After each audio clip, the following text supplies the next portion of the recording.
So I'm totally not going to do the Brian thing. Okay.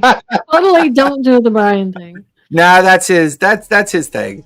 I'm gonna let that be his thing. Do you think he's gonna tune in and watch? Oh, I doubt it. He's on the boat drinking, having a good time. I mean, he loves the water. He lives for it. And I don't know, he's funny. But it does what he does. So yeah, Brian's off today, everybody. Yes. Today it is me and Kristen from Kristen's Epic Adventure. We're going to have a nice conversation about the games that are going on in the world and what's happening with the state of the game, which I'm looking forward to talking about, because this is one of my favorite formats that I kind of eventually got Brian hooked on. I love the idea of just going out there and see what folks are playing, seeing what they're talking about, and then think about some of the top 5 or top 10 that really interested me, and then kind of pull them back in and talk about it. I mean, obviously, do me a favor, Kristen. Remind everybody what you do professionally, because I think that helps them understand your perspective of nerddom, if that makes sense. Oh, you mean for my full-time job during the day? Yeah, your full-time job and your channel. Do both for me. I want them to. Oh, okay. I want them to get a full-fledged picture of you, because I think I'm really hoping that you're going to join us permanently, and I feel like the more they know about you, that I want them to know about you. Absolutely. Well, I work. My full-time job is collectible card grading. Working in the collectibles industry, I work for a company that does. That grades all sorts of collectibles. We do coins and comic books and trading cards, sports cards, even video games. Oh, wow. Yeah, they grade video games now, if you can believe that. Unopened ones, opened ones. Sometimes they still have the instruction book. Sometimes they don't. So it's weird that they grade those, but they do. So the ones that are like older systems that have become more collectible now, or do they do it for even new ones, all of them? Really, all of them. Interesting. Yes, it's really quite cool. So I'm surrounded by all things nerdy all day, which is fantastic. These days, I spend most of my shift looking at Pokemon cards all day. Yeah, I talk about an industry that has survived the everything. I mean, that is like Pokemon. For some reason, it's booming right now too. Absolutely booming for some reason. Interesting.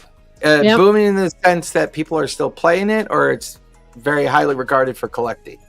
I think it's both, because people tell me that it's hard to just walk into a shop and even find cards right now. Really? Interesting. Yeah. And we get Magic the Gathering cards and all that kind of stuff as well. And then I also have I have a YouTube channel that I started out talking about all things Dungeons and Dragons, because that's what I was playing at the time. But I've branched out into other games more recently, so I'm going to start branching the channel out into talking about other types of games as well. And then I have a presence over on TikTok as well. Yeah, your TikTok presence is pretty good, actually, isn't it? You're having a lot of fun over there. I am having a lot of fun. It grows pretty fast, actually. Surprisingly enough, it's kind of a little easier to grow than a YouTube channel, although I like them both. Yeah. I've said this many times before. I'm terrible at social media platforms. I wish I could get into the idea of doing the work, because people have told me that the more people that know about what I do for a living, maybe that helps. I don't know. I've also gotten to the point now where I'm comfortable running 9 tables. I don't think I want to run that many more than 9 tables right now. That sounds like a lot. Getting ready to start up another Monday table. They had wrapped up a 2.5-year campaign. And then we normally take a couple weeks off, and then we have a session 0 coming up on Monday. Ooh. And then the new campaign kicks off on August 11th with a full table. And it's going to be a pirate themed D&D. Nice. But we are going to take breaks in between and play mini episodes of Daggerheart. That way, that way we're playing D&D, which everyone loves, 2024 rules, but also they want to learn how to play Daggerheart. Yeah. As well. So yeah, it's It's weird. And I'm just wrapping up my first year of my market garden too. So for those that don't know, I run a 2-acre market garden. And this is my first spring summer wrap up of getting all the infrastructure. I've probably pulled out about 1,000 pounds of food so far. Whoa! And I still have all of August, September, and October, because what most people don't realize in Southern California, you can grow a lot between March and October. Like you can grow that whole stretch. Yeah. Where a lot of places in the country have shorter seasons or shorter windows of what they can do. And my goal, my 5-year retirement plan is I only want to do the professional D&D thing for about 10 years, and I'm on my 6th year right now. Oh, wow. So my goal is at the end of the 4th year, when I'm at my 10-year mark, I want to maybe keep 1 or 2 games, or maybe run my studio game, and that's about it, but retire the full studio, and then focus strictly, on the market garden. I feel like that way I can get up in the morning, work out in the 2 acres, and be out that 2 acres, be done, and realize I don't need to do much more than that, and I don't know how you feel about getting older, but I've enjoyed getting older. I've enjoyed it. I really have too. Yeah. I really have. You know what I like the most is that you start to not give a shit what anybody else thinks. That's my favorite part. Oh my God, that's hysterical. I haven't decided if I'm ready for that yet. I don't know. I am such an OCD person about information and new things. Even when I fully retire, I know I'm going to be like, I'm looking forward to learning how to fly a drone so I can use it to plan, because we're on 14 acres. And right now I'm only working with 2 acres. So at some point I want to do more. At some point I would love to not have this remote studio anymore, and then build a little 500 square foot studio game room on the property to play private games, or maybe maintain 1 or 2 live games. Did you see Lee's comment? Hey, do you hate pixels? I hate pixels. I love you, Lee. You're the best. Brian's not here to rant, but he always leaves me the assets behind in case there is a rant. So I'll put my rant cam up there just for shiggles, all the fun stuff. But he's not here to rant. Talk about your YouTube channel a bit more. Well, let's see. So I think I started about 5 years ago, but I did take about 1.5 years off in the middle there. So I just kind of recently started it back up early 2025. And I gotta say, I like your new spin on the psychology videos. I really dig that. That's not a lot of people talk about that in the influencer space or in the YouTube gaming space. I mean, face it, everybody who has a camera and a microphone and a computer, could prop up a channel now, and the only thing I think that makes those things successful is what people have to talk about, I guess, whether or not what they're talking about makes sense. And as I go through the litany of people talking about gaming and the gaming industry and what's going on with gaming, whether it's, I know we don't really talk about, the digital PC console gaming industry, but it's still part of the culture. And I think, and I had a recent interaction with a potentially new player that reminds me of just how uncomfortable people are at joining a table that's, brand new. And I'm thinking about that. And I went back and I was watching some of your videos, and then I started to try to look for similar videos. They're kind of out there, but to be honest with you, there are people telling you what to do. You know what I mean? They're just telling you should do this or you should do that. You should do this. Whereas yours are kind of more traditional psychology conversations. Why do you feel this way? How do you? What are the things you can do to not feel this way? And I think that's kind of important.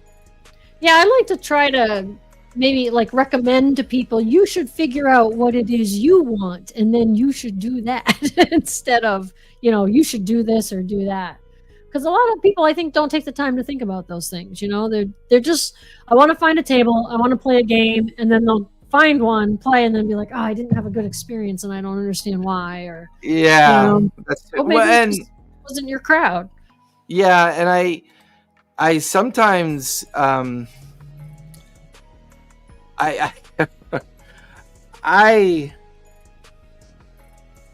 have ruined a lot of people because after they've played at my table, they're like, I can't find another table to play at because my 2.5, 3 year game I did with you was just so much fun and just so much. Right? It was so epic.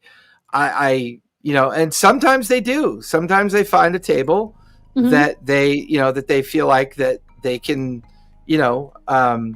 but it's like people struggle finding a table, and I wish there was a way to help people really get through the psychology of starting at a bad table and help it turn into a good table. You know what I mean? Yeah. Like, and I don't care what anyone says. The first 10 sessions, like if you watch the first 10 episodes of any of the Critical Role tables, they're all awkward as shit. I mean, they're super awkward. They haven't found the comfort zone of their character yet, and they're coming off a 5-year campain, and you can tell they're already feeling weird about, oh my God, we're in a new campaign. What? What do I do? Right. They gotta kind of get enough under their belt to like get in the groove. Yeah. No, I agree. I absolutely agree. I mean, my tables, we've been playing for like 5-6 years, and it's like we're all so comfortable with each other now, that we can give each other feedback like, oh, I don't think that session went too well for these reasons, or I loved this one for these reasons, and we're great at like lifting each other up and giving each other advice. And I love that. And actually, a couple of them are actually going to meet in person because one of our table mates is in the UK. Oh wow. And, that's Nabil, and our friend Chris, who's in Atlanta, him and his wife are taking a trip to Scotland, and they're going through Heathrow, so they're going to actually they got a bigger layover, and they're going to meet each other, like hang out for the first time. Oh, that's awesome. Discord. So yeah, that's really cool. Talk about a platform that's changed. Social culture, Discord. I don't even have an in-person game right now. All my games are online at the moment.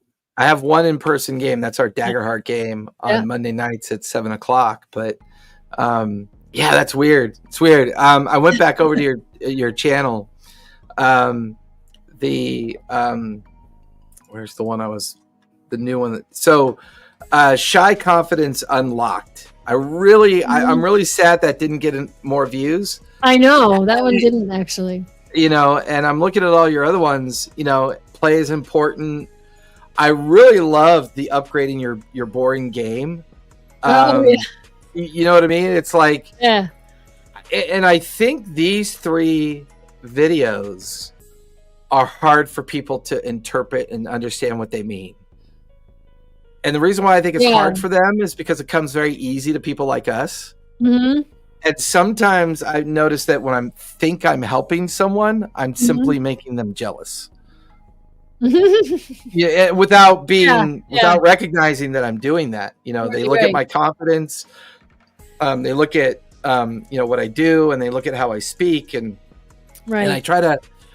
The one thing I don't like to old man a conversation, because I don't think that's fair to anyone, because that's a very kind of bullying perspective. But sometimes I do have to take a moment and remind folks that I'm talking to, I've been doing this for 45 years. That doesn't make me an expert. That just makes me a little bit more familiar. Therefore, I have a lot more confidence. I have a lot more familiarity.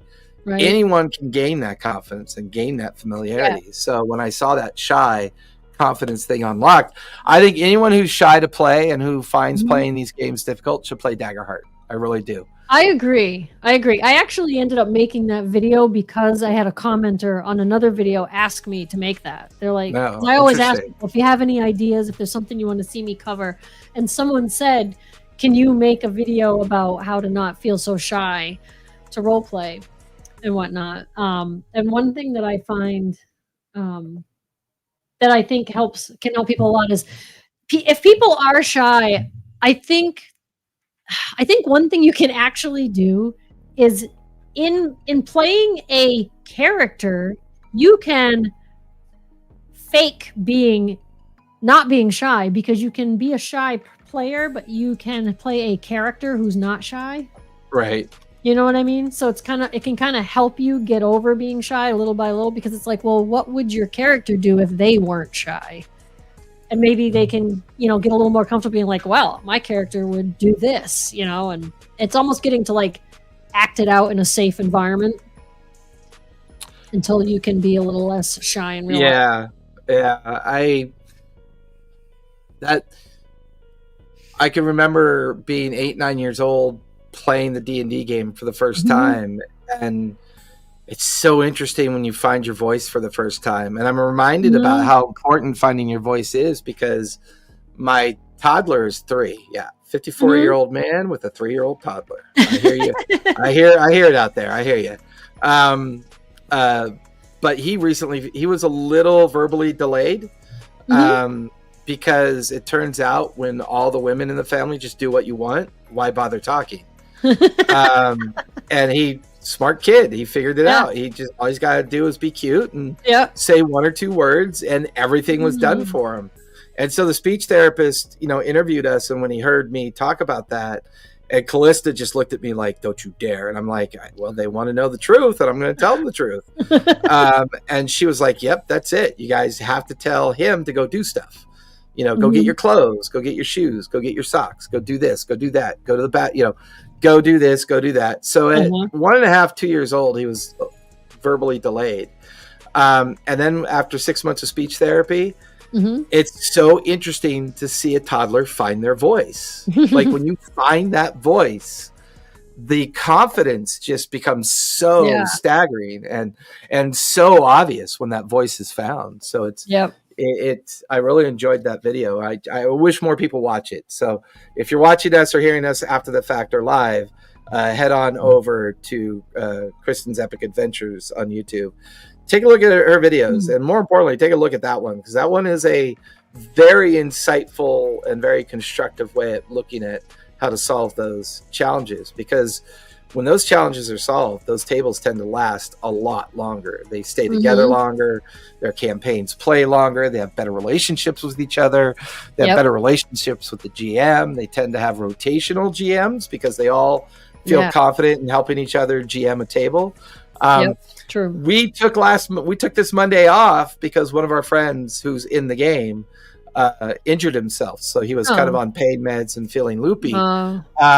But me, Callista, and Carolyn decided just to sit at the game table, which I have this Millennium Falcon game table, this huge game table in my room, that no one ever gets to see because it's just the camera and the ship behind me. Right. And we sat down and we played Everdell. Nice. I used to have that game. Holy moly, that was so much fun. Game. I now understand my passion for Daggerheart and, Blades in the Dark. These games I'm newly discovering that have resource management, they challenge me in a different way now, and I'm really enjoying resource management. Candela Obscura, I don't know if you've played it yet, but that's the other game. It's amazing fun. I've run 3 short campaigns, and I really want to get another table for that again. I love the mechanics. I love the way you level up and the resource management and the whole Candela Obscura was a lot of fun. It's like playing Cthulhu Light, to be honest. Oh, okay. It's and it's also a little bit Blades in the Dark. And I think all the creators over the past 4 years have been very influenced by Blades in the Dark. Yeah. And one of the things I've been trying to do is I've got all the new Shadowrun content in my library over there. I've been trying. There's a way I could revamp the Shadowrun rules, and it suddenly dawned on me that the Daggerheart framework is a transformable framework. The Fear and Hope system is a currency mechanic. Right. It doesn't and suddenly I found myself with some of my new tables that are going to be starting up. Lee is in the upcoming Monday table that starts on August 11th. And he was in our Baldur's Gate game that ran for over 2 years. And and I'm borrowing some Daggerheart influences this time around. Awesome. I love the idea of, instead of bastions, I love the idea of building spaces in the world where certain things give you benefits or penalties because of the world itself. So even though it's going to be Eldori and Exandria, the ship is going to give you special skills and benefits because it's going to be pirate themed. So I want their ship to be a center focus of that. Sure. But certain islands and certain kingdoms and certain places of Taldori will either benefit you positively or benefit you negatively, depending on how the power play is shifting throughout the game. Because I realized that Bastions was too stationary, too stagnant. It's this one place somewhere that just is that place. Now, I could turn the pirate ship into a bastion. Sure. Right, and but I'm kind of doing that in two ways. It's the pirate ship is going to have special advantages, special benefits, and it's going to have workshops and alchemy labs and engineers and give them all the tools and playthings. But I toyed around with a partial pirate theme 2-year campaign. Yeah. And Lee was in that one. That was I think a Wednesday group that now is playing a totally different style of campaign. He's in that one as well. But I'm finding myself really intrigued by all this resource management stuff. I think this is the stuff that people really want. I mean, they want that ability to have these little bits of resources available to them to kind of create like their own kind of opportunity and their own kind of potential outcome, because they're managing something that's unique to their character. Yeah, it's like little mini decisions throughout the whole game. Like when you level up, you have some big decisions to make about what you want to do with your character. But when you're playing a game that for hours, it's all constant little, do I want to spend some of my resources on this, or do I want to save it for this? And if I use it for this now, I won't have it for that later. And it's fun. Agree. Yeah, I agree. It's very cool. So my big thing I want to talk about tonight, I have a couple, but my biggest thing I want to talk about is how I'm excited for September. Do you know what's coming out in September? You know? I feel like I should. I went down the rabbit hole of what's coming out lately, and I feel like I read some things, multiple things that are coming out. So Stormlight Archive RPG. So the Cosmere officially launches in September. That is Brandon Sanderson's book turned into RPG. And me and Brian have talked about Cosmere a couple different times. And the reason why I keep bringing Cosmere up is because Cosmere, to me, is a true challenger to D&D. And I rarely ever say that. And people go, well, why would you think Cosmere is a true challenger to D&D? I said, because D&D was successful due to the depth of its lore, its library of lore, its novels, its paperback books, and these huge 20, 30-year runs of these stories that they used to tell. They don't really do that anymore. They don't build out that library like they used to. But Cosmere has been around for a long time. It's, Brandon Sanderson has built this huge book following and this huge in-depth lore. And I've always been under the belief that if you are going to roll out an RPG or a TTRPG, that if you already have this huge following and this huge lore base that you spent over a decade building, you're more than likely to be more successful. And I think the other reason why Cosmere is going to be successful is that they're not reintroducing classes that already exist. These are all brand new classes based on the lore of the different worlds and the galaxy that the worlds exist in. But it's still a mix of like hope punk, cyberpunk, fantasy, high fantasy. The magic is very different and is interpreted differently on different worlds. So you have this core mechanic that is going to come out, and then it's going to come out, with Stormlight RPG, which Stormlight is a world, I believe. Okay. And then you have this in-depth world. And now what he's going to do what D&D used to do. Every year, release a new world. So you're releasing this new world that has this amazing lore already established. And you're not playing fighters or paladins or rogues. You're playing entities that you've never heard of before unless you go read his books. A magic wielder that uses a sniper rifle. A time traveler or a time portal person who can step through portals and teleport between different places just as easily as people can, do normal day-to-day things. So you have this whole new variety of classes you get to play. That's cool. You have this whole new variety of lineages that you get to play. And I believe, once again, we have a DC 20 system. So the DC system I was wondering. is there.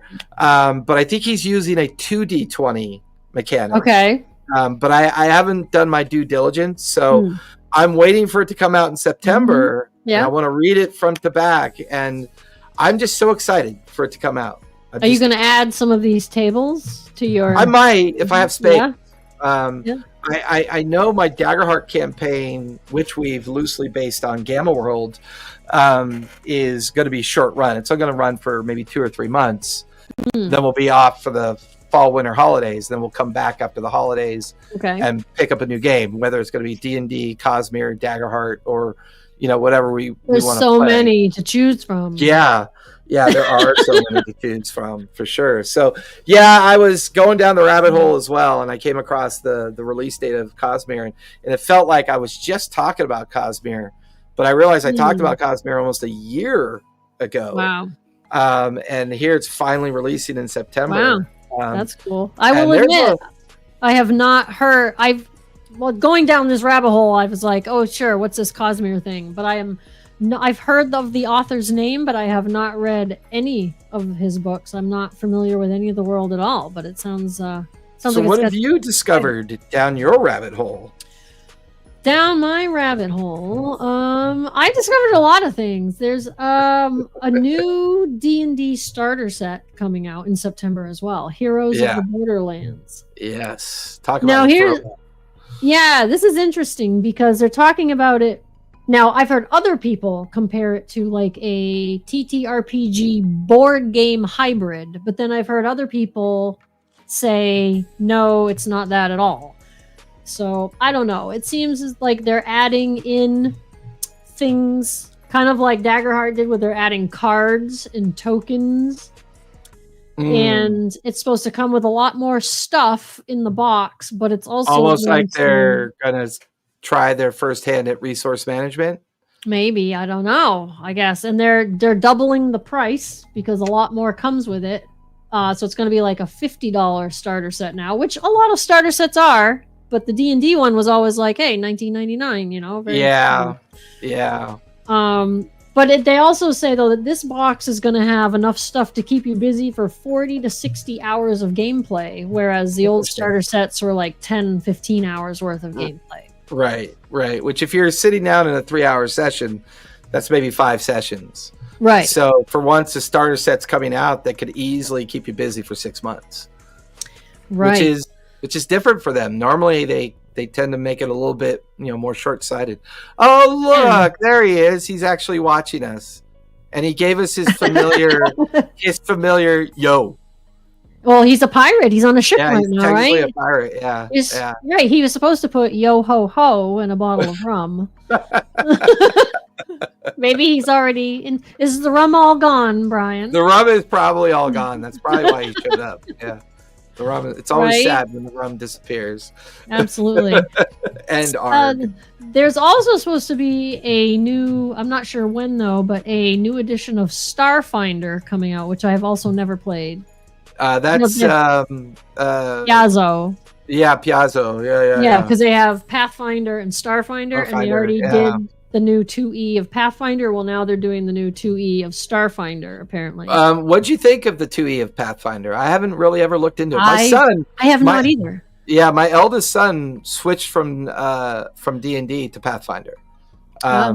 He exclusively plays Pathfinder with his friends now. I have never tried it. Never Hey, tried Brian, it. you hate pixels? I hate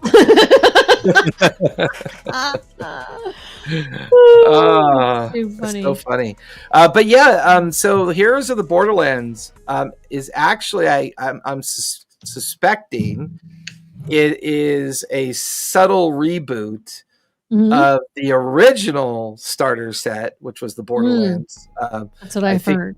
I think that was the red box, the original red box that came out. Oh, that's the one I had when I was like 10 that couldn't get Yeah, in the and basic play with box, me. the red box. Yeah, I had recently done a little mini campaign, like a little 5-6 Mhm. part series of the theme of the Borderlands, but I did it in Exandria, and I did it out in the Ashenador and Panagrip Sands region, and I culturally rebuilt it in Exandria, but I used the framework of the Keep on the Borderlands and kept the nefarious priest and the secretive cult raising the dead to send it towards the keep and to stabilize the keep. I didn't really keep the tropiness of the monarchy. I let that go, and just made the magistrate kind of the leader of the keep and toned down some of that unessential background and just gave the players a nice low-level environment to play their low-level characters in a with 2024 rules, but with the framework of Keep on the Borderlands, and they had a lot of fun with it. And I will say this much about the 2024 rules: playing level 1 characters is fun again. I'm not gonna lie, it is fun again. They did a great job with that. I also think it kind of reaffirms the fact that play a campaign up to level 10 is usually the best campaign you'll ever play. After level 12, and once you hit level 15, you're like, you've either gone into God mode or you've got to do such high functioning math, it gets kind of overwhelming. Oh, yeah. You know, like, did you notice I have 180 hit points. Yeah, right. Did you notice that Daggerheart only goes to 10? Well, it does and it doesn't. I think what they did in a very clever way is by combining both a leveling system and a tiering system. If you look at what they've done with that, it's actually a high level game. They just did it in such a way that you don't have to worry about moving beyond level 10. Yeah. And with the way the tiering works, you're kind of double leveling sometimes. Like as you move into that new tier, you're getting cool shit. Right. And you're leveling within that tier, and then you move into a new tier, get cool shit, and all your checkboxes reset. Right. So that you can refocus on what you're trying to build. You level in that tier, and then it goes off again. All the checkboxes reset. They do a great. Daggerheart is mechanically it's a great system. It's good. Yeah. They took the best of most other games. Right. And I really think that they finally proved the fact that the difficulty system's never going away. Like the DC 20 check system is here to stay for the foreseeable future because it is such a versatile and easy integrated framework system into any game that you want to play. And it solves a lot of rule lawyers' problems because if you're unsure about a rule, you just look at each other and go, you know what? This sounds like this kind of check. Let's just give it a 15. If you make it, boom, let's just move forward. So you can fall back on the rule of cool a lot easier than just the rules as written. So I also found out that there is a Monty Python game coming and a Smurfs TTRPG coming. I did not know about the Smurfs. I knew about the Monty Python, but I did not know about the Smurfs. That's epic. Yes. Now, I don't mean to wreck everyone's night, but I cannot stand Monty Python. I'm sorry. Really? All the Monty Python lovers. Not a fan. I can't. I tried. I don't like it. But I also don't like the Three Stooges. And Monty Python is a very male gender base. It really is. I will grant you that. I don't even like The Princess Bride, really. For some reason, it's like stupid funny. I don't really like. But at the same time, I know. That's a little bit on the sacrilege. But the fact that you sound disappointed in yourself that you don't like it is very redeeming. Redeem me a little? Yeah, it's very redeeming. Okay, I love it. Yeah. It's something about stupid funny and it's not all stupid funny, though. There's a lot of stupid funny I just don't like. But at the same time, I love Lucille Ball. and all the stupid funny that she does. And I love Mr. Bean, and Mr. Bean's nothing but stupid funny. That's slapstick. Like, to me, those are slapstick categories. Yeah. The Three Stooges and Monty Python make obvious funny of people's stupidity. Maybe that's why I don't like it, because I don't like making fun of people. Yeah, and that's what's so interesting is because my partner Callista, her father Peter, he doesn't like comedy that makes fun of people, and it's usually linked to a past trauma that people have about either being bullied or being empathetic towards bullying, and there's usually a psychological link to that style of comedy. That's why I've always enjoyed Judd Apatow's comedies, because they're a combination of the two, so you can make your decision early on as to whether or not you like his movies. You're back. Your internet bill finally went through.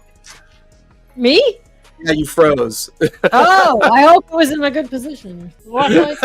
It was in your education position. So did you also notice the Hellfire Club got released on D&D Beyond? Oh, yes. Well, at least the announcement. Supposedly it comes out on October 17th. I'm still it's called the Stranger Things box set tie-in, but I'm still unsure as to what its intent is. Is it just capitalizing on the fact that the new Stranger Things 4-part movie series is coming out, or I'm sure that's timed with that. That feels like one of those marketing decisions that have very little to do with something that makes sense. But I'm always suspicious of WotC whenever they do anything, to be honest with you, because they don't do anything very well. Now, another thing that I realized going down the rabbit hole is apparently there is a big surge of solo journaling role-playing games. Oh, good Lord. He's here and he's in our frame just so he can prove that he can connect. Just so he can prove that he can connect. Told you we have internet on the boat. Oh God! We have we can't see anything. It's dark. No light. We have no light apparently, but we have internet. Unbelievable. How are you guys? We were doing fine until you interrupted us. Until I interrupted. Well, excuse. What's that behind you? Is that water coming into the hull of the boat behind you? No. Did you go plug that with your phone? Yeah, right. We got caught in some pretty nasty crap last night. 45. Yeah, I know. I heard there was a lot of weather in the Midwest. Yeah, 45 knots of wind and just pelting rain. But then we got in. Tonight we're getting ahead of it, so we decided to pull in and rest, and then we'll do the last leg tomorrow. So, but it's nice now. But there's another monster storm. You are not ever catching me on a boat in a storm. No way in hell. Well, yeah. Well, I finally experienced it, so there you go. Was it fun? Fun. Not. Yeah, exactly. Yeah. I don't get motion sickness, so as long as I'm not at 30,000 feet, I'm fine. Yeah, I don't get motion sickness either. So I don't get seasick. It's just like I'd worry about capsizing and drowning. Are we gonna get hit by lightning? Is the man? Yeah, see, I'd worry more about lightning because you're basically a fiberglass metal combination platform in the middle of a natural conduit for electricity. Right? It's awesome. No, that's not the word I would use. But you go right on ahead. It's like giving a raging barbarian magic user the chance to cast lightning bolt at you. No, thank you. I like to keep those kinds of things in my fantasy game. It's actually really tough to capsize a sailboat. It's really tough to capsize any boat as long as someone knows what they're doing. No, but I'm talking about anyway, I'm not going to tempt fate though. I'm still very nervous about it. Keep talking about it, Brian. Keep talking about it. Just increase the lottery odds. Keep going with it. Biting my tongue and knocking on the teak wood right here. So anyway. Well, anyway, I just wanted to say hi. Hi, Brian. Hi, Brian. Hello, everyone. Bye, Brian. At least as Brian, get off the stream. You're on vacation. Who was that? Lee, one of our regulars. Oh, okay, gotcha. Nice. Okay, all right. All right, man. I'll talk to you guys later. Have fun. Stay safe. Bye. Bye. Bye. He's so funny. Okay. It's funny. He is so funny. So what I had Lee, mentioned. sorry, really quick. Lee yeah. mentioned two things. Yeah. He has some solo adventures by Obvious Mimic. Yeah, Obvious Mimic is very I've not heard of that interesting. publisher. I've not heard of that publisher. There was I thought he had put some. I have. Oh yeah, so he just read a blog on how Cosmere will use talent trees. They're going to use talent trees as part of their character build process. Once again, I think that's the influence of like what's that Assassin's Creed series where you're Skyrim, Assassin's Creed, where you're in there and you're able to kind of build these little skill trees that kind of come into play. So yeah, I'm really excited for Cosmere. I think that's gonna. I think that's gonna be a quiet winner. It's gonna start off quiet because it's so niche to the community of people that follow his books. Okay. And then people are going to discover it and go, wow, this is very different. This is so different. I want to try playing it. And then it's going to lead to them discovering his books, which once again, with D&D, that's what D&D used to do. If you never played, you could walk into a Walden's bookstore and see an entire... I remember Walden's books. You know, you can see an entire fiction rack of all the Forgotten Realms novels. And you're like, oh, what's that all about, right? And you start reading those. You're like, wait a minute. This is based on a game. Why haven't I heard of this game? You know, so it's a dual process. You know, whereas D&D is just simply capitalized on 50 years of success. Their formula is a formula that anyone can apply to. I mean, it's not a formula; it's exclusive to them. So, right. Obvious Mimic has 3 solo adventures out currently and making more. I will definitely have to check them out. I have one solo adventure which I haven't done yet. It's called Long Haul. With the year 1980 something after, I just can't remember what it is. And it's like a post-apocalyptic in the 80s, like everyone's vanished and you drive a big Mack 18-wheeler truck. Yeah, I've heard of that one. I've seen there's a video game. There's a video game for it too. Oh, is it really? Yeah. And apparently I learned that there's another very popular one is called 1,000-Year-Old Vampire, where players chronicle the unlife of a vampire over centuries, beginning with the loss of their mortality and ending with their destruction. It's like a journaling game. And then everyone also keeps talking about this other one that's called Void 1680 AM. Did we talk about that last time? Was that us? No, maybe it was I think it was someone else. Yeah, what's that one? You're running like a pirate radio station, I think. So a lot of these, they also have soundtracks. Some of them, like you go to a certain website or put an app on your phone and it like plays background music like while you're doing the journaling of these solo games. I also have a booklet that lets you play Blades in the Dark solo, but I've never tried it. I don't play a lot of solo. I'll be honest with you. The only solo game I play is like something on my phone or while I'm writing. I might have like I'm a Star Trek nerd, so I love Star Trek. So there's a great game online called STFC, which is Star Trek Federation something. Okay. And it's digital, you know, it's a whole digital thing. But like, so while I'm writing, I can do these 5-10 minute long missions so that, you know, it's doing the mission and then I'm writing and then I look over. But they did a really good job with the Star Trek lore. So there's a lot of lore in there as well. Awesome. Bramble Trek, yeah, that's another one I've heard, which is I think it's based on the 100 Acre Wood as well. Oh, that sounds so cute. Yeah, I love it. There was something I was looking at. So I had brought up the fall release of stuff that we're getting from D&D. November 1st, we're supposed to be getting Forgotten Realms Player Guide, which is the first Forgotten Realms content delivered in a very long time. So I am definitely intrigued by that. And then we're also supposed to be getting Forgotten Realms Campaign Guide, where it's supposed to help you run games in Forgotten Realms. And I'm going to be very interested to see if they've updated the timeline for Forgotten Realms, because I've been using the D&D movie as a conclusion to all the previous timelines. So whenever I play in Forgotten Realms now, it's based on the year 1500 TR, T as in Tom, R as in Roger. We're up to most of the content has been based on the 1400s DR, which is Dale's Reckoning, which is the most busy part of the Forgotten Realms timeline lore. But I've built a new one, and I call it Thay's Reckoning because of what happened in the movie Honor Among Thieves, where they defeat the attempt at the Thayans to come to power in the Sword Coast. And I've now used all my homebrew Forgotten Realms as a means to write a new calendar, and they all start, within the 1500 to 1505 timeline.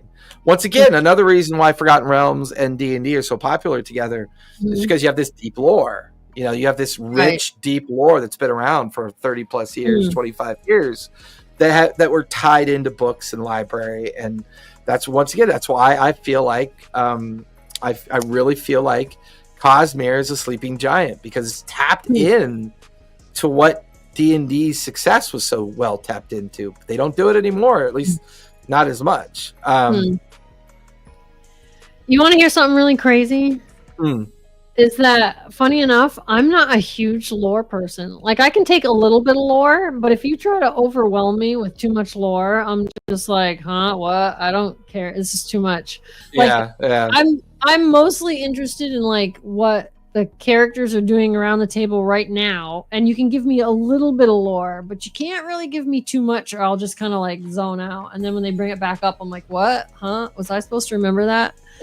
I feel like I'm probably like a big problem player and I don't even know it or something, but I don't mind a little lore. I really don't. I like some lore, but you can't go like crazy with too much lore on me, or I'm just like, I think that's a good.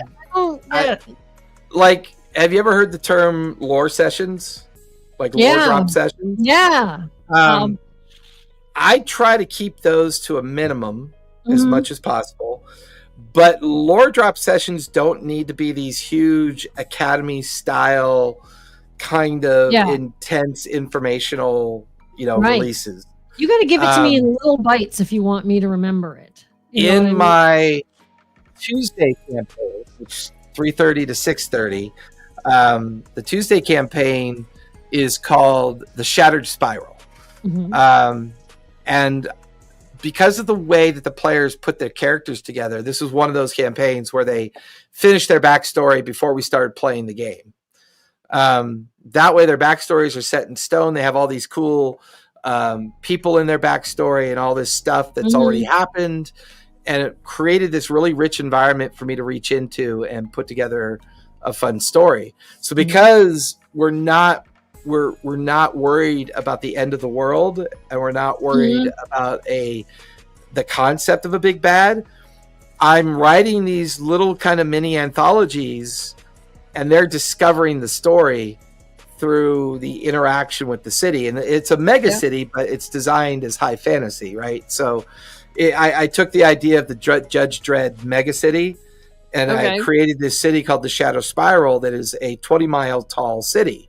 It goes deep into the underground and then goes way up into the clouds as well. So they get to play a game vertically as opposed to playing a game horizontally, which is a lot of fun. And I developed this really cool little fun storyline. And one of the players, who doesn't take very good notes, looked right at me through his camera and he goes, "Holy shit, it was Grizzled Jack who freed the genie." And the whole table went silent. And I just looked at him with my eyes crossed. I said, "Do you have a camera in my studio when I'm writing? How did you take shitty notes?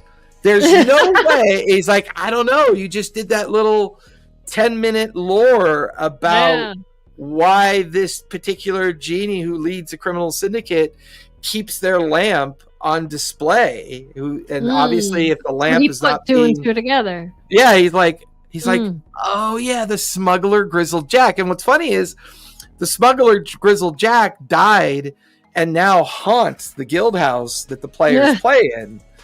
And, you know, there were all these little breadcrumbs, but they were little breadcrumbs. They weren't overwhelming lore drops.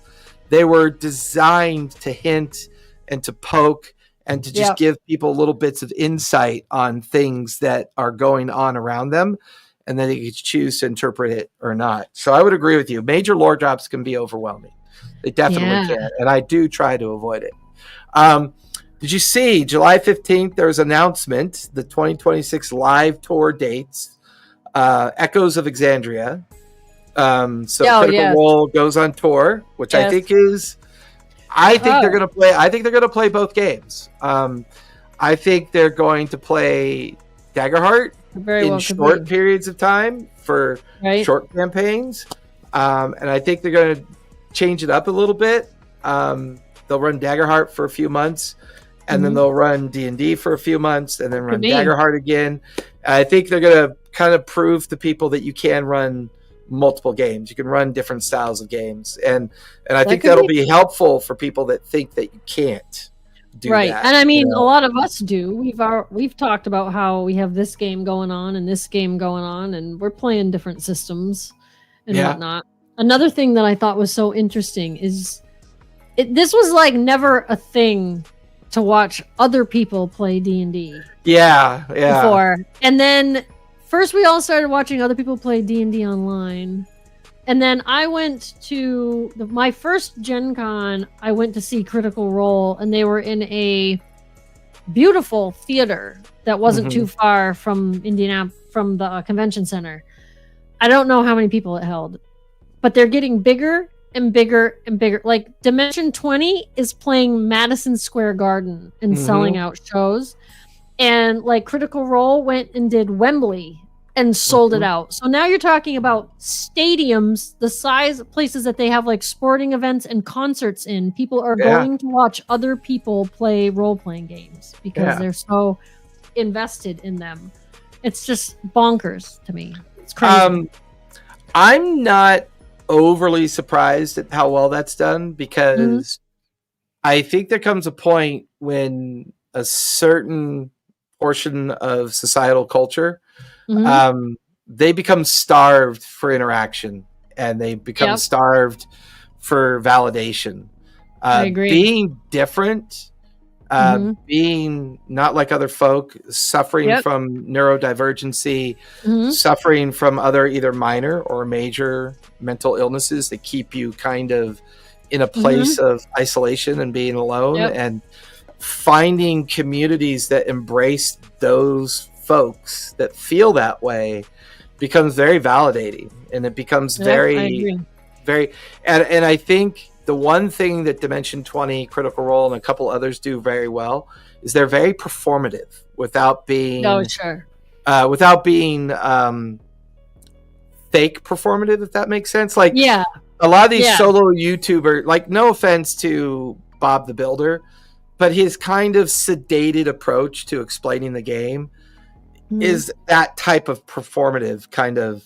You can tell he's being performative. You can tell Ginny D is being performative. And they all have their successes. But I think professionals that know the balance of proper performative play, Dimension 20 and Critical Role hit it for two reasons. They're all performers. They're all very good performers.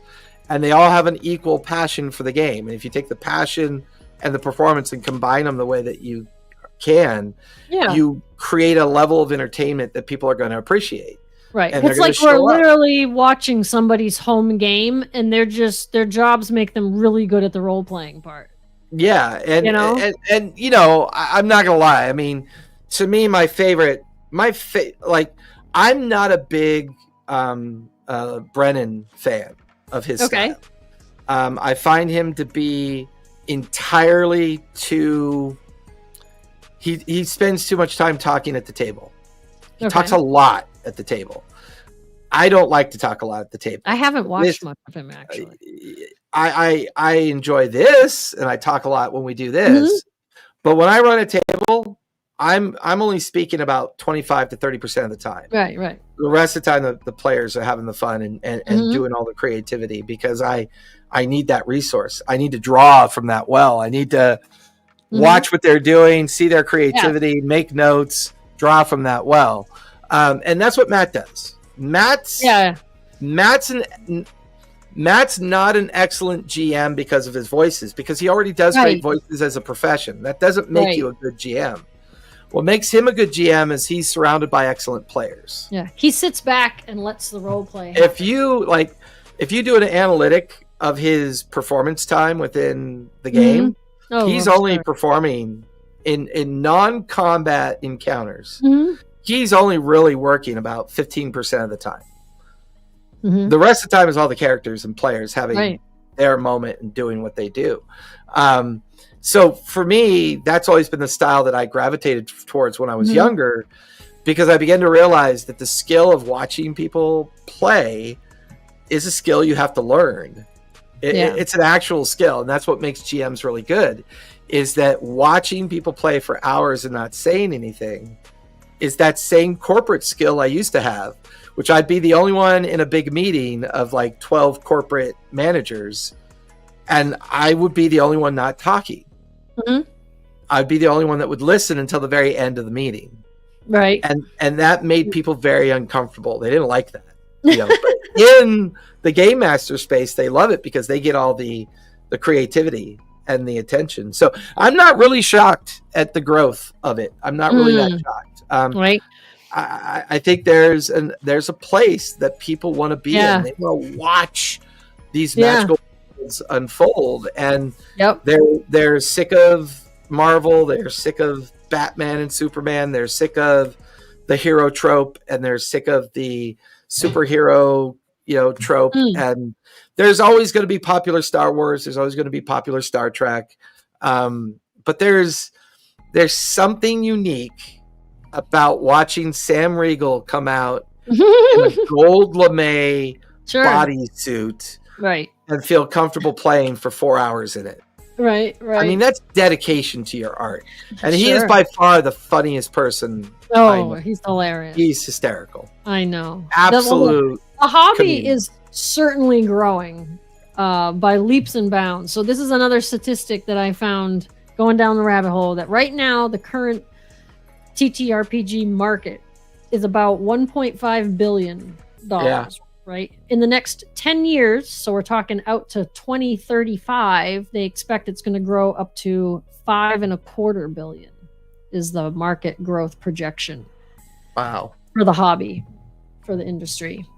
Just crazy. It's just booming right now, which I think is why we're seeing all these new games coming out like crazy, and people developing new games and new systems and everything growing, and more online and more at home and more in the game stores. And it's like it became cool to do the nerdy stuff, Yeah. Well, I think the nerdy stuff is now mainstream. Yesterday they announced the ENI Award Dream Date guide, right? So, we have our own our own mainstream award system for it now, right? I know. And everybody knows when you say you're nominated for everybody knows what you're talking about. And I think to a certain degree we've moved out of the golden age of D&D. Like we're out of the golden age of D&D, and we're beginning a kind of renaissance age of playing other games and making playing games a super mainstream requirement, whether it's a TTRPG, an RPG, a board game, or a tabletop war game.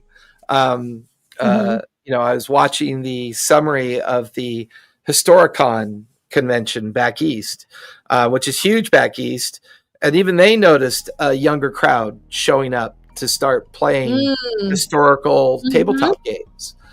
In September, I'm going to Strategicon down in LA, which is normally a place where a lot of tabletop war games are going on. But I'll be running a Daggerheart table on a Saturday. I'll try and get 2 sessions in. I think we're done with the D&D golden age. I think it's sunsetting into its normal cultural acceptance, and it's always going to be there until maybe they celebrate their 100th birthday. I don't know what that's going to look like. I don't know. Right? Maybe. But I think we're beginning to see the bell curve slightly begin to elevate with the release of Daggerheart. We got Cosmere coming. We've got all these creative RPGs and TTRPGs that are now releasing on a steady level. And I think we're seeing a big shift more towards narrative-focused games. Yes. As well. And some people have, like, the things that I'm reading online, too, are that a lot of people feel that something that's too crunchy, like something like GURPS or whatever, starts to break the immersion, where narratives feel smoother and more integrated, is what they're saying. Well, narrative ties into our media culture, too. Our media culture is very narrative. Whether it's our 15-minute attention span in the social space, or you'll notice that a lot of, this is going to sound strange, but the one series that does the narrative very well is both South Park and Rick and Morty. Their episodes are exactly 22 minutes long, including the intro and outro. Which means you're watching an 18-minute clip of culture. The old days, as much as I love Supernatural as a series, it was an amazing series. The storytelling in it was epic. But, 25 episodes a season, and it was 10 seasons long. That's overwhelming. That's a commitment. That's super overwhelming, and you begin to realize in the old days of media culture of releasing these very long seasons, if you watch the opening, the middle, and the conclusion, you pretty much get it. You don't need much more than, so you watch the first episode, the middle episode before break, and then the conclusion of the season, and you're like, oh, okay, that's great. I only spent an hour and a half doing that, and I feel like I know what's going on. And I think narrative style of play capitalizes on that very well. It allows the GMs to be more loose, not have to be as prepared. Eliminate some DM burnout, I think. And one of the things I've been practicing with my Monday group, my 7 to 10 group that we do live in the studio, I'm practicing not being prepared with Daggerheart. Nice. And what I'm doing is I'm using my quick use tools, but I'm using what they're doing as a way to create the world that they're walking through. That way, they know they're creating the world. They're physically creating that world. Talk about a way to get the creative side of your brain going. To use that part of your brain. How I never ended up left-handed is beyond me, because I'm very left-brained. I tend to do a lot of physical activities with both hands, but I never write with my left hand. I always write with my right hand. I'm also a digital pirate, so it's like I type more than I write. And that's interesting to be in that world now where you just kind of type more than you write. I will give you a closeout statistic, which is interesting. What do you got? I had come across this, and we could talk about games for hours and hours. I know. Anyone can do this, but I found it very interesting. I went to Kickstarter. I typed in TTRPG in their search queue. It says see all 59,550 results. And that's a raw statistic of everything that's either active or closed out. Right. And I know there's a shelf life of when until they drop off. So I'm not exactly sure what that shelf life is, but my God. That is indicative of just how the state of the TTRPG game is. And I felt with your stat and that stat really kind of proves that point. Hey, Kristen, where can we find you? You can find me on both YouTube and TikTok under Kristen's Epic Adventures. Come find me. Excellent. You can find me over at Linktree. You can also find me at YouTube. We've got a pretty decent Discord, but if you head over to TTRPG Academy Linktree, you can find all my socials there. Some of them I don't go to too often, so I do apologize for that. Someday, when I write a proper AI agent to do all the work for me, I will probably mystically appear with all these amazing insights. But until then, hey, Kristen, TPK. You know, I'm only going to remember the part that I usually say every week. Tell a story. Tell a story. Tell a story. Play a game. Yep. And be kind. Be kind. Good night, everybody. Good night. Oh, normally Brian does this. Now I got to do the outro. Now you got to figure out the outro. Where's the? Oh, wait. Oh, there it is. Bye, Lee.